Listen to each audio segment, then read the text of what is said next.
I guess because my father or that father male figure was never around, it never even clicked in my head. She calling me right now. Say, So again, the stigma is that men don't speak, right? That we don't.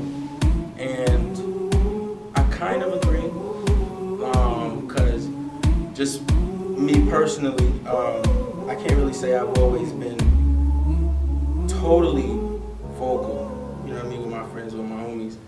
It's not really always easy to do, right? It's not really always well received, so you think. Now, the reason that we have this show is because I've grown to learn otherwise. And I don't know, if you guys have a different opinion or if you know how you feel about it, but here, it's the panel, we're here, you know what I mean? I've been running my mouth too long already, so either one of you guys can just jump in and, express how you feel. I'll jump in. I'm Jermaine, Okay. as you eloquently introduced me. My background is in the IT field. I've done literally everything from building computers to actually, my first endeavor was actually starting my own magazine, and it was counter-revolutionary at the time. Was in 1995. I met a group of great individuals who actually, none of them worked in the IT field, but they were all young black men that knew a lot about computers. So we started a magazine called Digital X. It was actually the very first digital magazine. Like everyone else was doing paper. This was when the Source was big, when Wrap It Up, or a lot of Rolling Out. I mean, before Rolling Out ever came out. Wow. So we created a magazine on a CD-ROM. That's epic. So there was only 2 people in the industry doing it. There was a group based out of California, and Dame Dash's cousin, Damon Dash, I think is how you pronounce his first name. There were only 3 of us doing it at the time. So that's kind of my background. Again, I started in computers, but again, I stumbled into it. I bought a computer, broke it, couldn't afford to pay anybody to fix it. I had to figure it out myself. Right. So at the time, I was in school at Tuskegee studying, and kind of got the big head. Thought that I knew more than my professors and everyone else. So dropped out of school, pursued a career in the IT field, and that's what I've done professionally for a while. Also, I've done some entrepreneurial endeavors where I do online sales. Now that's what I really want. eBay and Amazon. Amazon is, again, the CEO is the richest man in the world right now, but he's also creating millionaires. I literally know at least 5 millionaires that do nothing but sell on Amazon.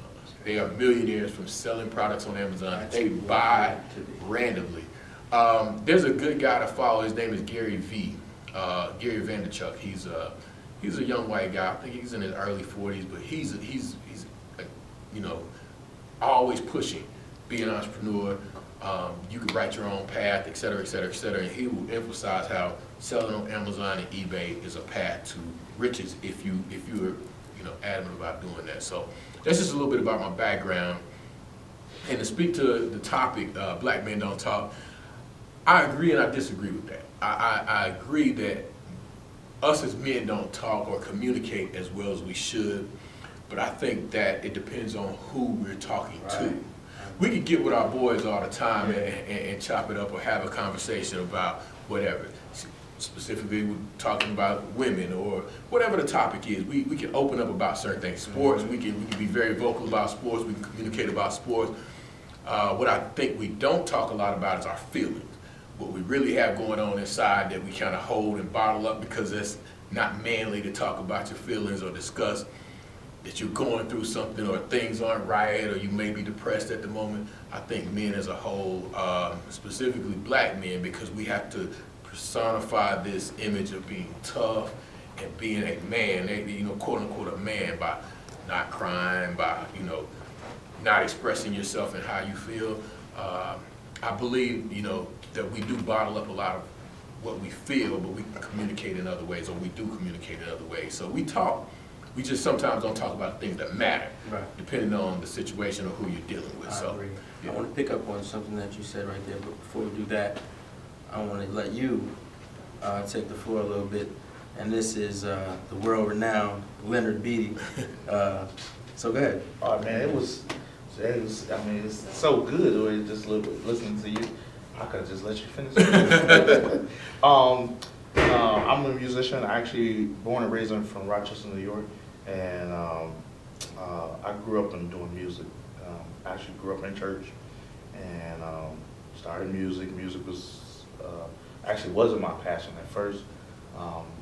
The musician would never come to the Sunday night service. Right. And I was like, man, Lord, just give me the gift, and I promise I'll be faithful to it. And the next morning, the next morning, I called my godmother and asked her to give me a keyboard. And she did. When she bought me the keyboard, I didn't start playing originally. Then I kind of dibble-dabbled a little bit. My mom, I'm kind of skating through, but my mom, she organized a dinner at her house on Sunday afternoon. And to this day, I'll never forget this story. My god brother came over, family and all this stuff, everybody eating. And she was like, go pull out your keyboard, show everybody what you can do. I was like, all right. I knew I couldn't really do much. I just did a little something. My god brother stole the attention. And he played these two little notes. And I'm like, all right, that sounds good, it's good. But everybody was like all up on his back and, like, oh, that's nice. Like, I was like, nah, So ever since then, I'm like, he'll never still show you like that, Right, And right. so from that point on, that inspired me to be who I am this day. How about he never, he don't even play, but that one push Wow. pushed me He was to. trying to, he stole your shine, Right, and you didn't want right. it. I was just like, I can't do that. Yeah, and that's who I am now. That kind of talks. I'm a musician. I love music. I love who I am. But that push right there, it helped me to be who I am. As far as I'm very outspoken. Like I want to talk to everybody. I want to make you laugh. I want to make you smile. That type of deal. So now to kind of. Speak up. Oh, sorry.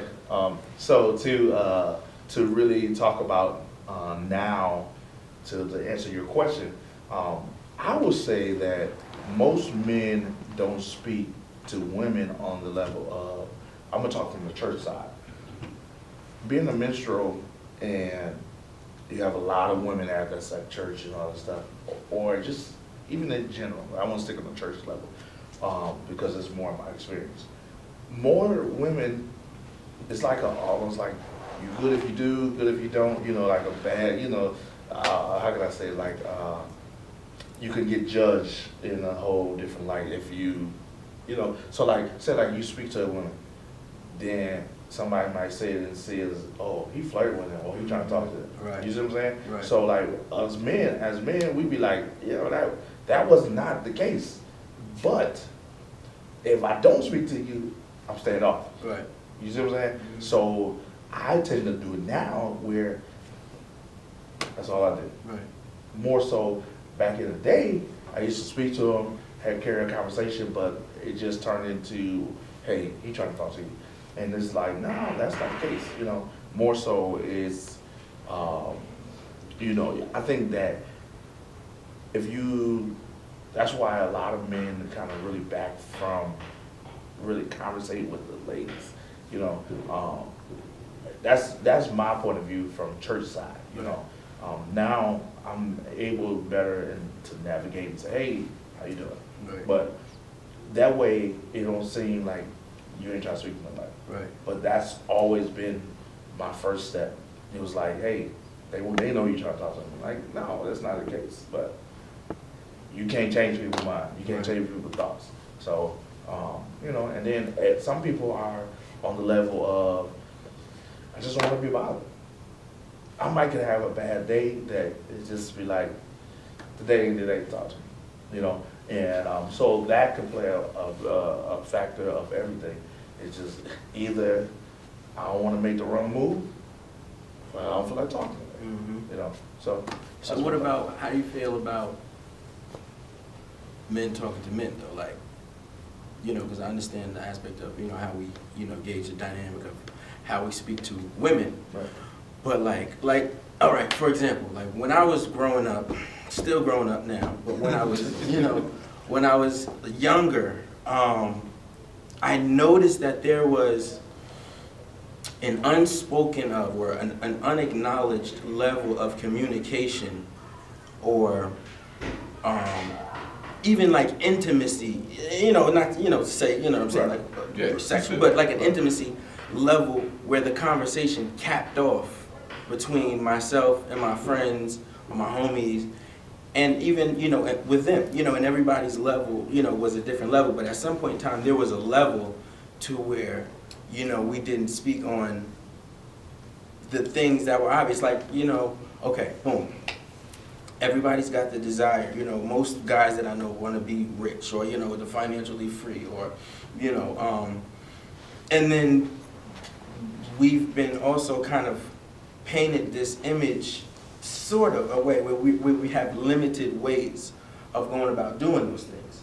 So we'll just silently accept, what I'm saying, what we're given, and then kind of go about life in a way where it may not have to be that way. You know what I'm saying? Like women, they'll have a bad day, they'll call their girl, talk about it. Correct. You know what I'm saying? They'll bounce ideas back and forth. The circle of people that you have around you. So that starts with communication. I think a big stigma is that, the Ivy League schools are better than, let's say, an HBCU. Mm-hmm. I disagree with that. In my opinion, sorry. That's okay, go ahead. You up. Come on, Sterlo. You'll catch up to where we are. You'll catch up to where we are. But so I'll say the stigma is that, Ivy League schools are better than HBCUs or better than other schools.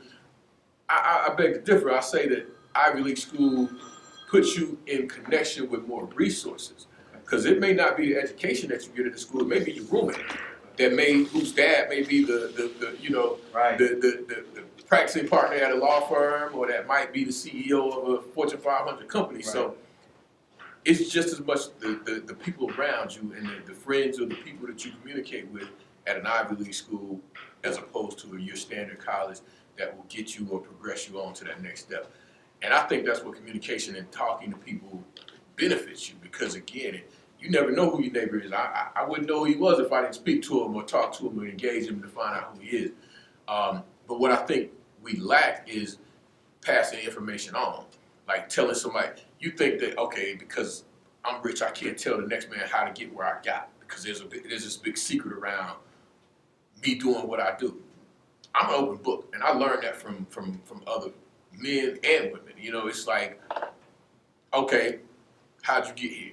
A lot of people shy away from giving you their secret or telling you, what the secret sauce is or the secret formula in the Coke. But for me, again, even with my Amazon sales, I learned from a guy that just decided he wanted to just share more information than probably I wanted to take in at the time, but I'm glad he did, because it taught me that, man, I'm standing here next to this guy, he's telling me he's making $30,000 a month selling on Amazon. Like, how do I get 10% of that? You know what I'm saying?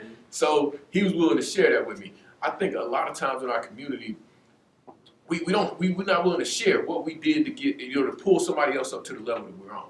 And I think that's what will hold us back or hinder us sometimes. And for me, if I know it, the only thing I can do is pass it on to somebody else, because I can't carry it all myself. And I like to keep people around me that's as smart as I am or smarter than me, so I can learn something, so I can bounce something off of you, whether it be in a different field, a different area. I'm always trying to learn. I'm always trying to absorb something. So I can tell that when I met you, and that energy is what really kind of made me gravitate towards you a little bit. Because everything you asked me, I was willing to say, hey, this is how you do it. I'm hands-on. Yeah. I want to show you, because I'm not great. I don't think I'm great at teaching. I don't even think I'm great at public speaking, truthfully. I just think that if I can show you what I'm doing, I can show you what I'm doing. It's working for me. You can take it and put your spin on it, do what you need to do to it, put your sauce on it, and it's yours at that point. You know what I'm saying? Because again, and this is something I tell my kids too. The only thing I got to leave you is what I know. I can share with you what I know. You can take that and do whatever you need to do with it to make it your own. and go from there. So I do that with everybody I encounter. I'm not gonna shy away from it. You ask me, I'm gonna tell you. That's cool. Yeah. So now, Sterling, you already see where we kind of going. Yeah. What happened prior to that was we just really introduced ourselves and told the background. I ain't even really shared my background. I ain't really got hardly no background like that. I went to church until I was old enough to. I still go to church, right? But then I did it on my own, right? That was my decision to continue. I love church. I love music and film and all of that stuff and business, and I want to grow and continue to enhance myself in those areas, which is actually how this group, has grown. You and I have that film thing in common.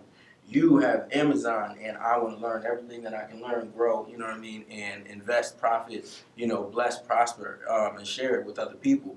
You and I, of course, we have music in common. We share church in common, you know what I mean? We have quite a few things in common, actually. So that's how we got here, you know what I mean? So now, Name's Sterling McGee. I am now the director of photography for with Intent TV. So I do a lot of video work. I do a lot of corporate work. I work with SunTrust Bank, YMCA, Mercedes-Benz, Cavassier. I've actually been very blessed and walking in on where, Jermaine. you were speaking, Jermaine was speaking. It's funny because I actually was blessed with to come in contact with someone who was actually willing to give me that information. You know what I'm saying? I didn't actually go to school for this, but I got underneath the right people who actually went to school and done this and that, and actually knew everything that I needed to know. And I just went in there with, like a sponge, basically, ready to learn. Yeah. You know what I'm saying? Ready to take on whatever, and just make sure that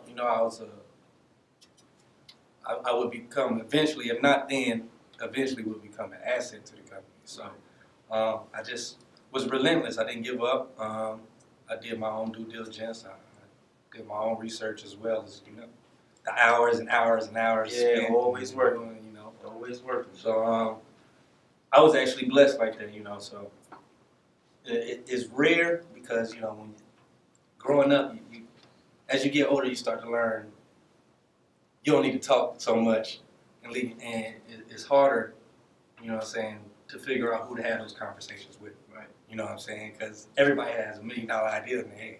You know what I'm saying?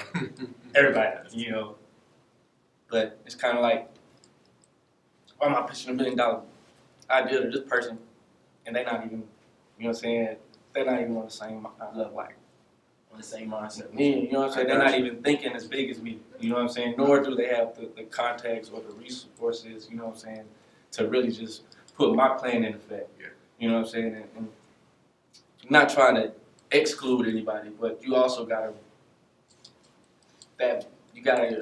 your brain can only take so much at one time, you know what I'm saying? So you want to make sure you're having those valuable conversations with people that can actually do something with it, you know what I'm saying? So, also, I guess a little backstory on me. I got 4 sisters, 3 sisters, excuse me. I got 3 sisters. There's so many of them, man. It feels weird. There's so many of them. Okay. Well, That's a I good grew thing. up in a single parent household. My father spent most of my life in prison. Yeah, that whole young single parent, classic Black American story, but you don't just fall into that little trap. You know what I'm saying? And that stigma that we just don't talk. I mean, I'm not the most open person when it comes to that. I do most of my thinking there. When I'm quiet is turning. Right. You know what I mean? But that's just me. I think it more so just depends on the individual. If I could jump in, you mentioned something and it made me think about. You said family, and I wanted to touch on that topic, family, because it applies to us in many different ways. We all have our own families, you know, and we have our parents, and, you know, we may have children. I know I have children, we all have children, you know, so we have families on different levels, different dynamics. And as a man, you know, it's really important, you know, the role that you play and how you carry out manhood and being a man. And it's a really difficult thing to do, which is like almost like a learning process your entire life. You know what I'm saying? To actually say you're a man and be a man.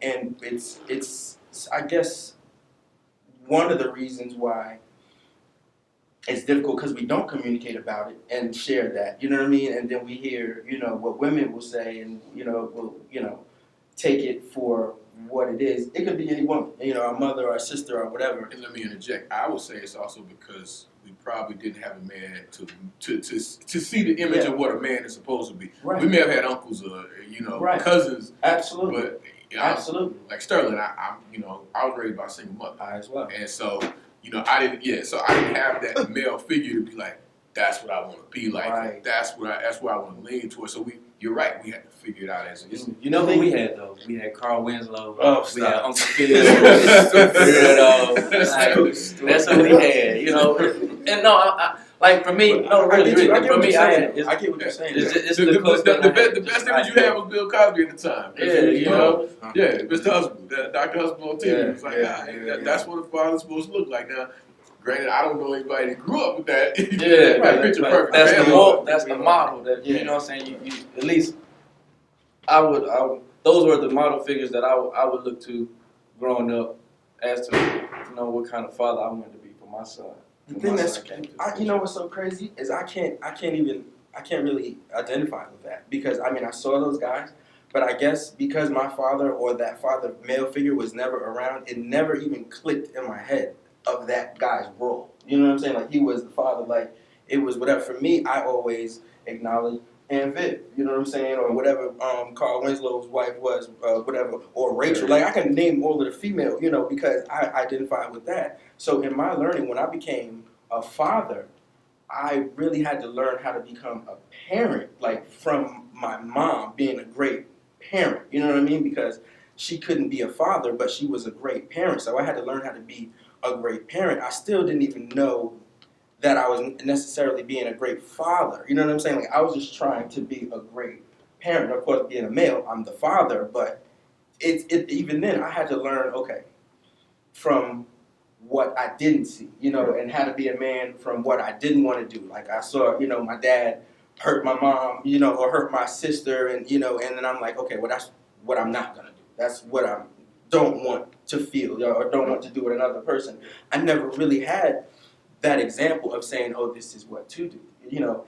And when you mentioned, you know, the dynamic of communicating with women, I also saw it from another angle, because I had nothing but women in my life, I guess I got really good, or I just became accustomed to knowing how to treat women. Not necessarily as a man, you know what I'm saying? Because that's kind of different, because sometimes you gotta be firm, you know, sometimes you gotta say no. Sometimes you can't always give in and, you know, be weak with them because they want to be weak. Sometimes they just need you to be just a little bit stronger. I didn't know those things, you know what I'm saying? So I ended up getting to the place where I'm in life now, where I have to kind of look back in retrospect and say, okay, this should have been done this way. You know what I'm saying? I think if I had an older male figure, a father figure, they probably would have told me this, you know, and I wouldn't have had to figure this out and learn it this way, you know? So it's so unique, you know what I mean, the different angles and different point of views that we have. Like for me, I want to know how y'all feel about your significant other and their level of resources, what they bring to the table, right? How do you feel about a woman that, let's just, you know, speak about all of them, women that, you know, don't really bring much to the table, right? Like not necessarily say financially to the table. We'll talk about the finances, right? How do you feel? Like how do you feel if you're the actual breadwinner in a relationship? How does that make you feel? Well, me personally, I'm excited about it. Okay. And the reason I said that is I love to take care of my woman. So, and my thing is like this, you have to be the example of the house. And why not be that guy that they said, you know what, if something ever happened to you, they'd be like, he took care of us. Like, we ain't never had to want for nothing. Like, I didn't have that growing up, you know? Like, I was out shoveling snow just to make sure me and my mom had pizza. You know what I'm saying? So it was something to eat. So I never had that model. So I'm like, okay, for me, I'm gonna be that model. Watch this. I'm gonna take care of my kids, take care of my soon-to-be wife. Like, it's no excuse that they're gonna ever have to say, hey, he didn't do this. Like, let me tell you, one step that I do right now, for my fiance right now, is that every Sunday, I don't care what it is, what I got going on, every Sunday I make it my business to go gas her car up and wash it. Every Sunday. I ain't never missed a beat. You know why? Because I don't want, here's the thing, in life alone, you always got that somebody that might try to slide in somewhere. And it's like, not saying that she gonna leave, but I'm trying to make sure that it ain't no excuse. Like, Or you got big shoes, they got big shoes to fit. right, you know what I'm saying? Right. Absolutely. It's like I try to make sure every request, That's huge, man. you know what I'm saying? Because here's the thing, it's not that they can't do it themselves, but why not show them that you care and want to be there for them? Why not show your son or your daughter, hey, he take care of my mom? Yeah. You know what I'm saying? And that's the important thing. It's just that you have to set a standard, man. And then what they say after 21 days it becomes a habit. And so it's just like, okay, I want to do this for so long that it don't never get old to me.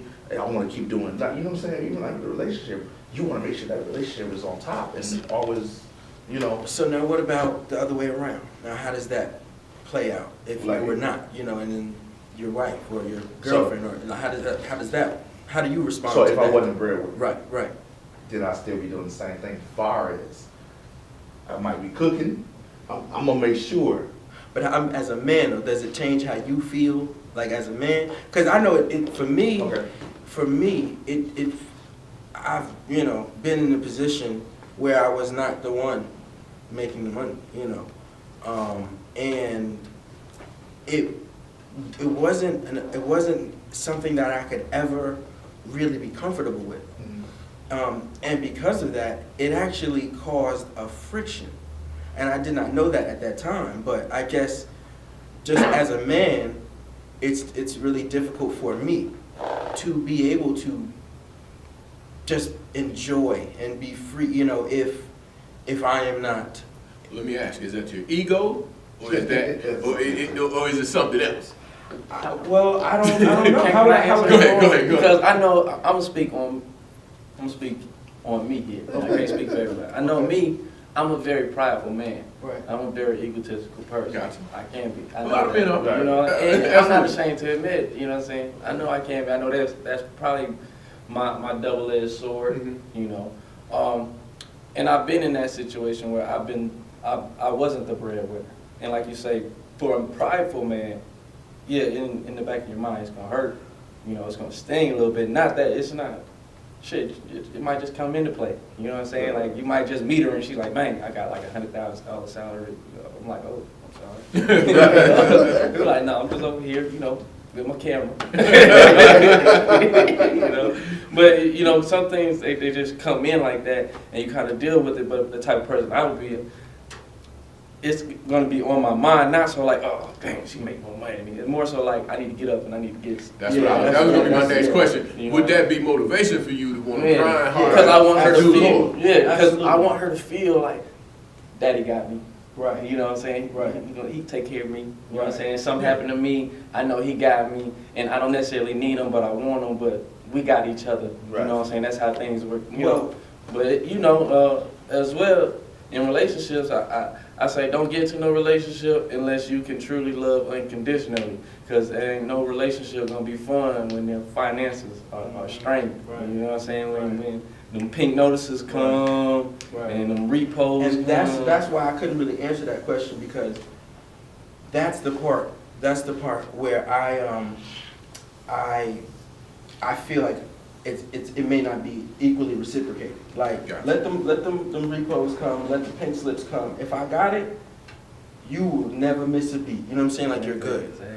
But I'm just afraid of the other way around. When if it let it come, you know what I'm saying, and I'm on the other end, and it's like, you ain't got that. You ain't. I'm like, whoa, you know what I'm saying? Like, wait. Wait, Like, so I don't understand what you're saying. So you don't think that they would carry you if I'm just afraid. Like, I'm Okay. afraid of Trust you, issues. you see, yeah. You see what I'm saying? Like, I'm Got afraid it, of that. got So it. I don't know if it's a pride thing or an ego thing or but Might that be keeps both. me that has kept me from being able to be go in that position. in that Okay, gotcha. position, you know, into that relationship, whatever, because I'm just like, I don't know if when we get into that spot, because you know, a rainy day might come, and I don't want a True, rainy day to come, true. and then you just, you know, Yeah. you know, For me, man, like, I grew up in a household, like I said, it was all women, but I've watched my mother own her own business. You know what I'm saying? My mom raised 3 very strong women, you know, so I've seen 4 strong women my whole life, so I know that coming in contact with a woman that may actually be a little bossed up,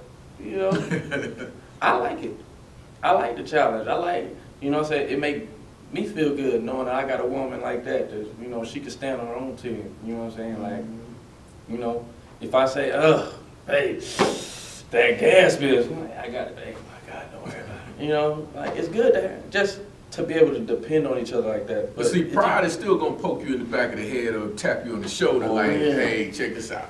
always. You're the man. You're supposed to be doing this. Yeah. Because, you know, and my perspective is, you know, and to kind of speak on what he was saying, as a man, I feel my role is to provide and protect. Those are like the 2 key things. That's for my family, everybody, for everybody that's in my circle. My role is to provide and protect for you. You know, everything else will come as well, but that's my primary objective. The last 2 topics. Everybody, this is Sharest Mays. What up? This is another world-renowned entrepreneur. Now, this guy is an author right here. This guy is selling books on books on books in multiple countries. Books on how to build your business, how to become an entrepreneur, how to take your entrepreneurship to the next level, how to have repeat customers. I mean, this dude's got the answers for you. I'm telling you, a combination of the people up here will take you to the next level. I guarantee it. So we're going to give you the contact information so where you can send the questions and stuff, and we'll keep in contact with you. And Sharest, I'll let you introduce yourself and kind of briefly, you know, let the people know about you. But the 2 things that I want to address, the first thing I want to address, and I'll leave the last for the very end, sportitics, right? So I'm gonna leave this to y'all because I ain't even gonna front like I'm with it like that. But I know that this is a concern. I'm even a little bit passionate about the camera angles on the field and everything like that. But we got these sports that's going down right now. I'm hearing a lot of talk, and people got some feelings about Mr. Brady, right? So how you feeling? Man, I don't do sports, so guys. So You just gotta respect the GOAT, man. He do it every time. He doing it. Like, Every there's some time. things you can debate, but when you see it, like, you can't, some And he stuff, keep doing you it? can't fake Yeah. it. I'm not a fan, but I gotta respect it. I'm Same thing, truly right? not a fan. That's a crystal ball. Yeah. Yeah, well, that was easy. Yeah, what Okay. they said. That was easy. You gotta respect That was Brady, man. easy. Got to. You Got to. gotta like cancel We're you not be the gonna fans of the Knicks when Mike was coming up. Like, you hate Mike, but you gotta respect him. Every bit of that game. I Mike agree. is Mike. I agree. All right, so we got 4 minutes. All right, so we're gonna wrap it up real quick. So Sharest, I'm gonna let you take the last like 3 minutes of it, and then just give me that last 1 minute so we can kind of hit this last topic real quick. And I said we're gonna close it out, man. Man, I'm gonna be 2. So my name's Sharest May, founder of Wealth Weekly Media, and I help startup entrepreneurs get to their first $10,000 a month in business so they can create 6 figures in 12 months or less. I have 3 international best-selling books. My latest book is How to Create Lifetime Customers, which helps you create marketing funnels and sales funnels online so you can attract leads and get sales. And I'm actually coming out with a documentary titled Start Broke and Rich, which I'll release that in a book of the same title this year. All right. Well, last topic really is just a question, and I just want to feel out how you guys feel about it. But how do you feel about how God applies to you as a man? And we got to make it real quick because we only got 60 seconds. So, You start rest. How God applies to me as a man. Yeah. For me, man, that's where it starts for me. You know, man, like I got a morning routine, wake up, meditate, pray. Like that's it. You know what I'm saying? To get me centered, make me feel like I'm getting closer to the Most High, and I proceed to do my day, man. It keeps me peaceful, keeps me calm, and it keeps me in line. Sound good. Again, I want to kind of echo what he was saying. I mean, I can't start my day without it. I can't start my day without saying a prayer and, you know, getting myself together and knowing that all of my blessings are coming from above. So that's kind of how I drive my day. He's definitely a driving force in my life. You know, he's blessed me with a lot of, you know, blessings, and I'm very grateful for it. You know, I thank him, and I pray for my family, my success. You know, and just he's a big role in my life, man. And without him, I wouldn't be where I am now. I agree as well. I want to say that I actually start my day like that, but unfortunately, to be frank and honest, I don't always start my day like that, fortunately. But I don't ever end my day before, you know, without praying. And most of the times, if I don't start my day praying, I end up praying several times during the day anyway, for whatever reason, you know. So, of course, that's, you know, it's a given that, you know what I mean, God is all. You know, everything good and bad and indifferent I give to him, because in some way or form, shape, or fashion, it comes back, you know, to better, you know, myself and others. So, of course, you know, I agree with y'all as well. And I'm like you, I don't kind of start my day like that.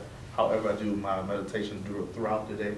And sometimes just in life in general, you can get kind of caught up with just trying to make sure stuff is right. Right. And it always reminds you, well, he always reminds you, hey, don't forget about me, you know.